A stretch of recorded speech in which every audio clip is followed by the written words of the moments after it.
already sort of committed to playing a retake anyway, but I don't know, that's both Shush and Bubsky in some sense leaving a lot of risk, I would say, by emptying, you know, half their magazines or something through the smoke and then reloading. I mean, they don't know what's happening on the other side of that smoke, and a flash through that sideward smoke is pretty common, so that's a bit of a, I don't know, a bit of a mistake, I think. Yeah.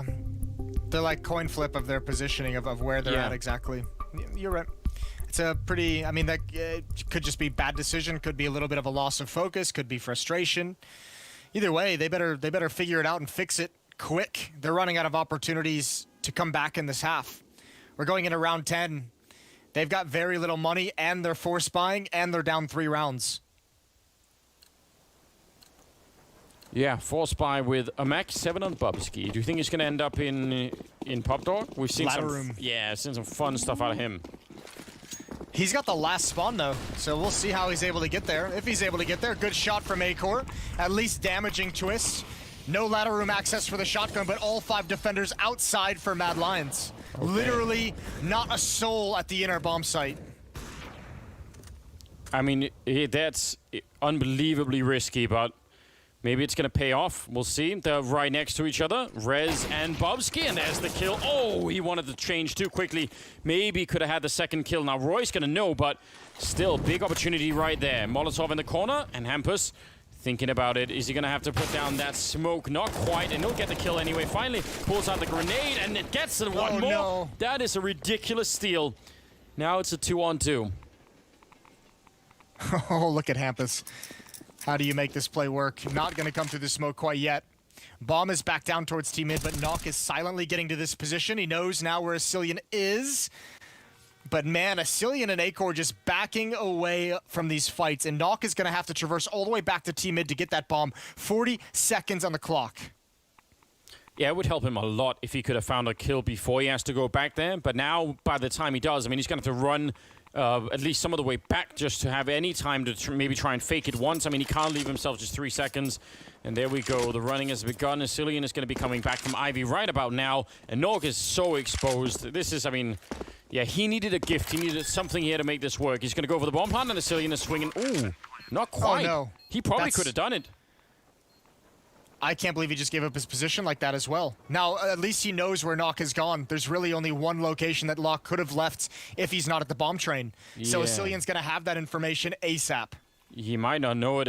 Acor, is he covering this line? This is really scary. He taps the bomb, still not getting the fight, and there's Acor saving the round, man. And these are just you could feel how nervous they are, Mad Lions, in some of these, even when they have the lead.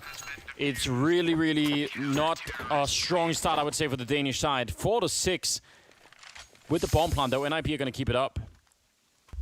But it's Acor again. And if they're going to win on this third map, like, yeah, you can have another great performance out of Acor, but we really haven't had to call out a whole other amount of names on the Mad Lions side that's saving these rounds. Another triple kill for Acor. He was obviously a beast on Nuke.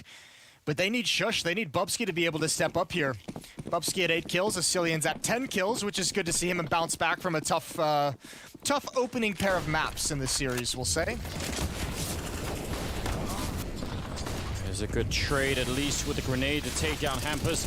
Pushing right through the smoke. A lot of damage onto the NIP side, but they're still trading evenly out into the yard. Twist going down, and Shush back here. If they swing to his left, he's in trouble. He sees just ahead of Rez, but he's also getting shot at from on top of the train. Good action out here from Shush. Finally going down, though, and that will be the round. Again, Mad Lions just unable to get any run. They've won no consecutive rounds in this first half. This is actually a disaster. That's a really cool hit from NIP, and that's a really powerful hit from NIP. You're taking all these fights in the chaos of having so many smokes down and different choke points, and there's no way for the Mad Lions defense to rotate and really know what's happening. Look at that wall of smokes along the back wall. Nobody can swing wide from the bomb train to stop the progression of the NIP players. They trade perfectly coming through those lanes. A 3-round lead, economic control, no loss bonus for Mad Lions. Oh, this is a play and a half. I love everything about it. He deserved that, didn't he? He got robbed. Oh, he deserved it. He deserved it. All right. Bubsky also getting in behind enemy lines, but unable to do any damage really with the Deagle. And this FAMAS is going to be down really quickly. Oh, and he's been spotted as well as Cillian. They definitely know where he is. And now the hunt has begun. So another round, 8 and 4. I don't know, like that. For them to recover from that second round, I just feel like this got off to such a bad start because of it.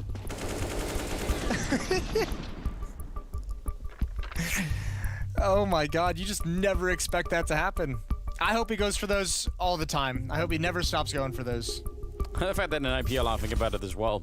They're like, what? Well, 13th round is coming. There is just absolutely no money to speak of. What do you have to say for yourself, Anders? What do you have to say for yourself and your Danish friends? I honestly, I mean, I have not even recovered from the second round, and I'm not even playing in the game. I just can't even imagine what that does to a team. Like you pretty much have it, like it's done.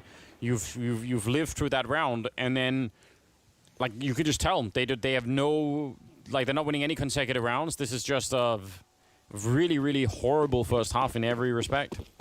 I actually think that's, you don't want to put it all on just one round and just one play, but that must cut so deep. Oh, another stack on the eco, and it's going to be Rez with the AK-47. He mows down 4. God bless it all. 3 rounds straight for NIP, 2 rounds left in the half. Rez, Hampus, and Plopsky all at 13 frags. Like, you just think about just all the consequences that happen from having that kind of a start, right? Because we introduced this talking about, you know, maybe Acor could have a similar performance as on Nuke, and they had the double up with a Cillian. Yep. Well, half of that is not even going to be possible when they don't have the money. I mean, you have to, at the very least, have the cash for it to even have that conversation. And mostly that's not been happening. Now they're going to go quick at the B-bomb side. I love this from NIP, and they're going to win the fight against Shush. They know he's alone in the beginning out there. They take him right down. That flick does nothing, and they could lose it all here, Mad Lions. Yeah, they're right on the edge. Acor was getting blocked by a teammate. He's lucky to be alive. Twist in support is going to find 2 up shots over the smokes, and now that definitely has to be a save. And if you're NIP, you throw the kitchen sink at him to take these guns out of their hands. You throw everything at this hunt. You have all the money in the world. There's 1 round left in the half, and you start hunting right now. Yeah, I definitely would as well. Bobski's in a pretty difficult position to try and clear out, but again, it's probably worth it to just try and do this.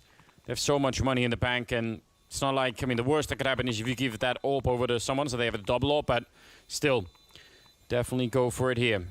Acor about to be hunted down. It's getting real close now. He might actually be in some trouble. He's going to get the one there, but just a grenade in the corner might actually do it, and there may be a second late. Ooh, close, but not quite there. 10-4, man. What a half here for NIP. Well, now on NIP, I mean, they're just going to play loose with these past 2 rounds, considering the lead that they have. Obviously, just a 3-man rush to the inner bomb site, and they've been able to punish. I mean, that's just a nice, like, 2-round calling for NIP, where you hit that outer bomb site so heavily, so early on with utility, and the next round you switch it up and you just do a fast-paced hit towards the inner bomb site, and you catch the defense with just 1 player at your point of attack. That makes things so much easier. Roy gets stabbed in the back by a teammate.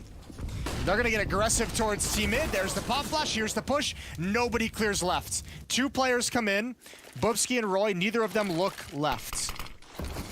I mean, they got that kill on Twist. Maybe they just assume that's it, like no one else is here, but that's not an assumption you could really afford to be making.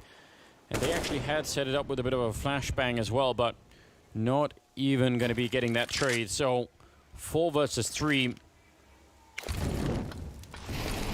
NIP is slowing it down as they have plenty of time to do. Plenty of space to find this next opening. Oh, Acor just moves. That's the difference between a kill and bringing Rez to 23 health. Knock is going to find a gap in his smoke as they move towards the back alley. And Acor is going to get position on that, but they have no idea. They don't have information that anyone's out. They're just kind of suspecting it. And surely in T-mid, they have the information that Cillian is there. Boosted up now. He's brought low. And NIP is going to be able to get into this bomb site. Cillian is the only defender. 48 HP and an SMG.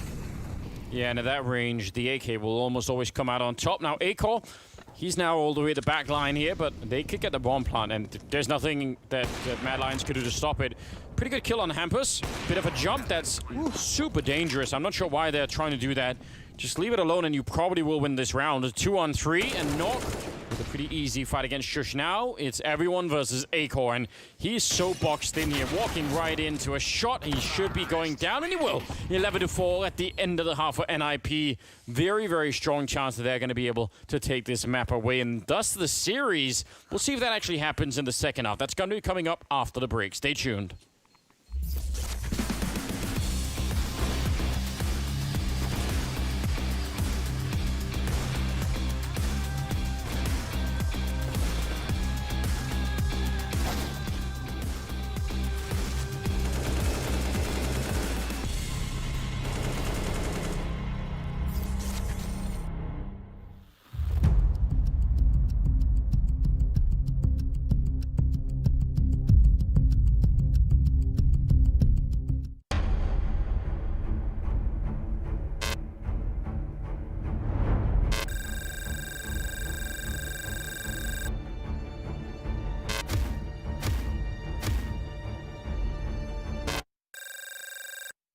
All right, so what's going to happen now is I'm going to split you guys into teams. So each one of you will end up with a pro player to coach you through the Blast performance map. And what you'll be competing for, this beautiful little trophy here. Yeah, it's so amazing, isn't it? See? No money? No money, no. That's pure silver. Silver? We got yeah. Right, we're all. Yeah, done already. No, trust me, it'll definitely be worth it, guys. Who's the best out of them three? Oh, you put me on the spot now. Well, ranking-wise, Ranking-wise, it's kind of on this guy, yeah. It doesn't work like that. You go back over there. You got to wait for your spot. We're going to let these guys choose from the hat who they get out of you guys. Starting with you, Dupree. We're going to go this one. Who you No, getting? that's one. I got Fredericks. Oh, he got who he wanted. Dream team. Yeah, we All got right, Rush, your turn. this one. Oh, you get to pick one. Yarmolenko? Oh, Yarmolenko? it's me. And you got the Congratulations, bro. We will win. I don't have to choose. It's not Grace, it's you. Yes, yes. Sorry, bro. My name. Sorry.